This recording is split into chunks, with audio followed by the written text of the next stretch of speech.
Have you ever heard of that old TV show, Bewitched? I have bad news for you. It's more than an old TV show. It's the truth for most men who are bewitched by unholy, ungodly women. We see it all the time. In fact, I was there once too. I got so many examples I can share with you. Men that just cannot see the truth. You tell them she's no good. Don't do it. Don't go down that path. Don't marry her. Of course, they fight anyone and everyone. Don't worry, honey. I know my parents don't support me, but I'm gonna throw them under the bus. I know my brother doesn't support me. I'm gonna throw him under the bus. Don't worry, honey. You know you're my number one. You know I love you. We're gonna get married no matter what. I stick with you. That's not you talking. That's the witch talking through you. Because you're bewitched. Because she probably already put her legs around you, didn't she? That's how they do it. Scripture does warn you about these things, Proverbs. We did a whole series on Proverbs you can listen to. Proverbs 3, Proverbs 7, the adulterous woman, none that go down her street ever find life again. They all go down to Sheol. She puts perfume on her bed. Come, let's make love until morning. My husband is not due for another 2 weeks. Yeah, and you all fall for it, don't you? Oh yeah, she's gonna leave her husband. She's gonna do this. And you're bewitched. You don't think clearly anymore. You think you got it all figured out. You think you're so smart. You think you're the smart one that found such a great woman. You think you're so blessed, aren't you? Look what God has given me. Oh, little did you know that she is playing and manipulating you, and you're just like an innocent gazelle going into a trap to be slaughtered. Not my words, but Proverbs. And it's the truth for most of you men, because you choose the witch. Because of, like I said, sex. Because you don't really want a woman just kind of looks okay, there's nothing really attractive about her, but she's a wonderful woman of grace and character, holy, modest, meek, wears skirts down to her ankles, speaks in a soft voice, cooks dinner, cleans the house, prays, cares for her community. You're not interested in that. You want the prostitute. The one with the short skirt and the breast all hanging out and the bleached hair and the red lipstick. That's what you're into. And now you're bewitched. Doesn't matter what your parents say. Son, trust me on this. I'm your father. I'm older than you and more experienced. She's no good for you. If you marry that woman, it's gonna end up in divorce. She's gonna divorce you. She's gonna take your home. She's gonna take everything away from you. And if you have children with her, your children are gonna suffer the consequences of your choice, because you should not marry that woman.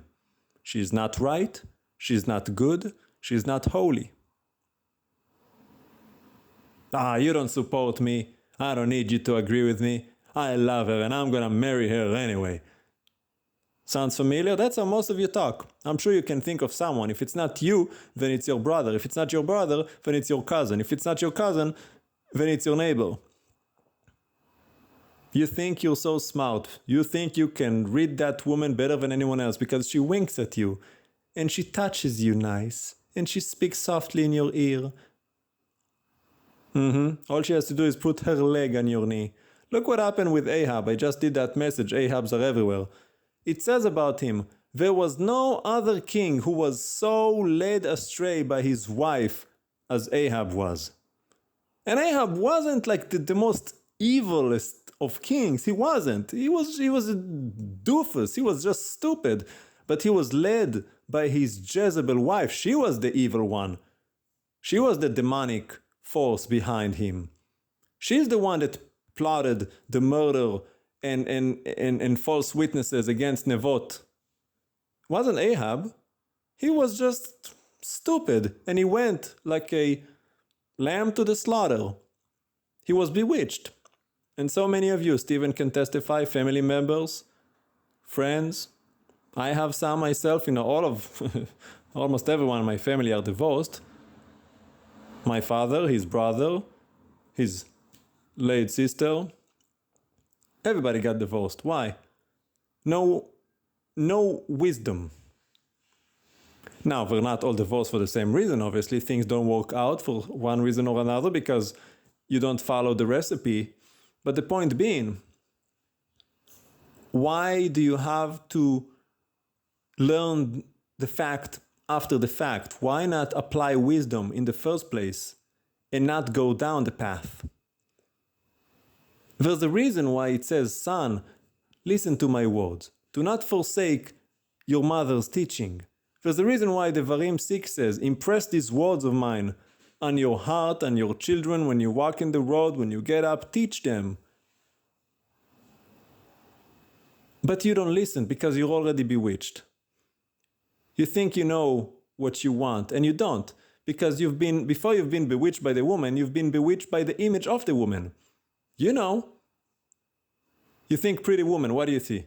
Let me guess. She's probably blonde and has blue eyes, very skin figure, and speaks in a high, giggly voice. Yeah, that's what Hollywood teaches you, isn't it? It's everywhere. You can't avoid it. Every TV commercial, every movie, it's always the little blonde. Marilyn Monroe did that movie with I forget her name, Jane or something, I forgot her name. They did a movie, right? Gentlemen prefer blondes. Jane Russell, I think she was. She was holy. Marilyn Monroe was not. Of course, she bleached her hair, and you know the story of Marilyn Monroe. And you get bewitched because of your lust and your sexual desire. You don't listen to reason. Reason goes out the window. I'll give you another example that you all know if you're a believer reading the Gospels. Ever heard of Herod, the king? Had a birthday. His daughter-in-law or stepdaughter did a sensual dance for him. It doesn't say sensual, but we know it was. Look at the results. She danced for him and he was in such high spirit, he said, anything you want, I'll give you up to half the kingdom. Bewitched. Completely throw reason out the window. Wait, you did what? She danced for you and you're giving her half the kingdom? Yeah, we know what kind of dance it was. That's what men do.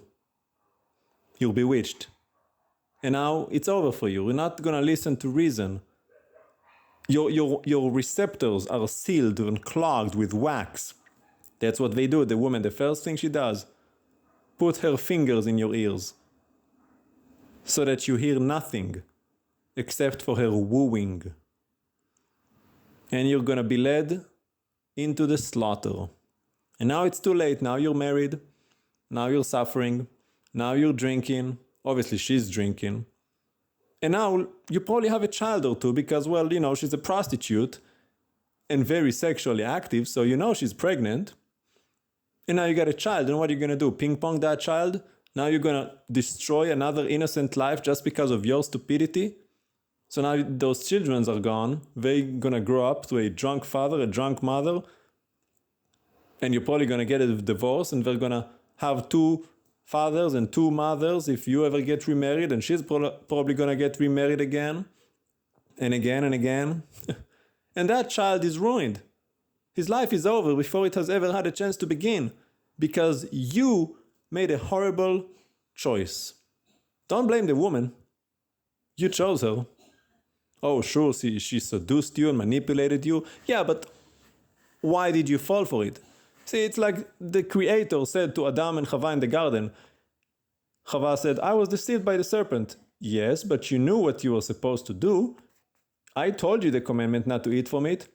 Adam said, it's the woman you gave me. Yes, but you knew what you were supposed to do. Why did you let her lead you? You're not going to get out of it. You're all accountable for what you did. You know what kind of a woman she is. That's why you're attracted to her, because she's a whore and you want it. But that's not the woman you want for a wife. And yet you married her, because let me guess, you said to yourself you can probably change her. You can marry her and be her covering. She's going to stop her prostitution. You're going to turn her into a saint. You're going to convert her. Not going to happen. First off, women are much smarter and sharper than men, much faster. She knows what she's doing, you don't. But she acts so weak and, a little damsel in distress, and men fall for it every single time, I know. The little damsel in distress syndrome. Every man wants to be a hero, to come and rescue his princess from the dragon. And women take advantage of it. And it's always a witch, by the way, waiting for you at the tower. Why is she in the tower in the first place? You didn't ask that question. How did she get there? Well, there you have it. If you reject wisdom, you're gonna pay a price. There's nothing like a holy woman. She's rare, a rare find. The greatest precious jewel on the planet, a holy woman. Have you seen one lately? Do you even know one? Oh, I know. You've heard stories of the holy woman. Is it real? It's like the Loch Ness Monster. Bigfoot. Is it real? Is it a fantasy? Is it an urban legend? Does such a creature exist? A holy woman? Why, it's impossible. That's in the Hollywood script. That's a story of fiction. 50 million years ago, there was a holy woman, Lucy. Wow. But most of you are like Samson, fighting with your parents because get me that woman. And what do you see in the streets today? Vanity, not charity, vanity. Women that care for the poor, the orphan, the babies. Really? The midwives? Oh, no. No, you see the love that women are born with. They rather use it on a dog and a cat. Four-legged creatures. They're too busy aborting the two-legged ones in their womb. And they have to abort them because they're having lots of sex because, equality. Isaiah chapter 3 already prophesied that this would happen. Nearly every woman is Jezebel, even the ones in churches. Most affairs for Christian men happen in the churches. But where are the women that cared for the sick and the poor, the unborn, the orphan? Most of that energy is for yoga pants and Pilates, keeping my physical body looking like, If you could eliminate all of the money and wealth that is spent on vanity by our women, you would eliminate the national debt in a year, maybe 24 months.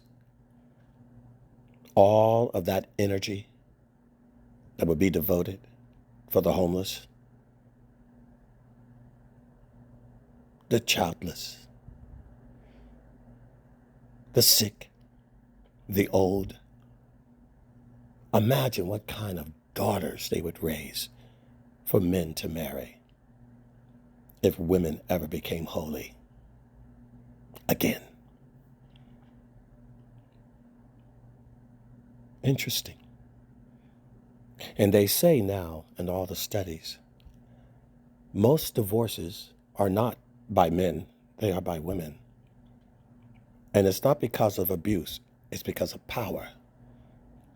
They want more power and autonomy. The trend now, women do not change their names when they get married. The trend now, put off having babies. Now this trend is indicative of the Western culture in particular. And unfortunately, the leading the way in the Western culture are the white females. They are the ones that are pro-Islam, pro-transgender, pro-LGBTQ. They lead the way. Nothing matters. They lead the way. In economy, they're making more money than men. In positions, they're having higher positions and higher degrees than men. Men are far behind. They have taken over and hijacked the man. You now serve Isis. You serve Ishtar. You serve Amazonian fertility gods, and they're not practicing fertility other than the overpopulation of dogs and cats in your houses and in your streets. Too busy making money and looking sexy to be raising children and being holy. It's frowned upon in the West. And you're losing and have lost your society now. It's gone. Now, the women didn't just do it by themselves. Their complicit partner is the ever-present, weak, anemic male who refused to put God first. When the woman saw that you put her first and sex was more important to you than God, she saw an opening. I can dominate him and use his lust to make him less. And now you are less than hungering. And your fathers taught you to throw balls. Get in that gym. Bigger muscles and the ever insanity of obsession with six-pack abs. They use the goddess of porn to bring you down from your strip clubs and your real estate deals, taking your clients to the porn channels, to the porn magazines, and to the porn worship leaders in your churches. You didn't want a mother. You wanted a prostitute as the wife and the mother of your children. And when you were warned, as people warned you, you yelled at them, screamed at them, don't marry that woman, don't go on that path, that's a bad choice. Multiple divorce. And your addictions, your sports, your drugs, your alcohol, you've destroyed and decimated yourselves. So the Lord is allowing your death. You have been self-destructive. That's why Islam is taking over. Because you've been self-destructive as believers in God. So, when Israel became disobedient and self-destructive, he allowed the enemy to come in. That's throughout the scripture. This is a result of your own failure. This is a judgment on men. You didn't want God. You don't want to lead your house, lead your children. You don't want to dance, sing, and worship God. This is for you. Take your punishment.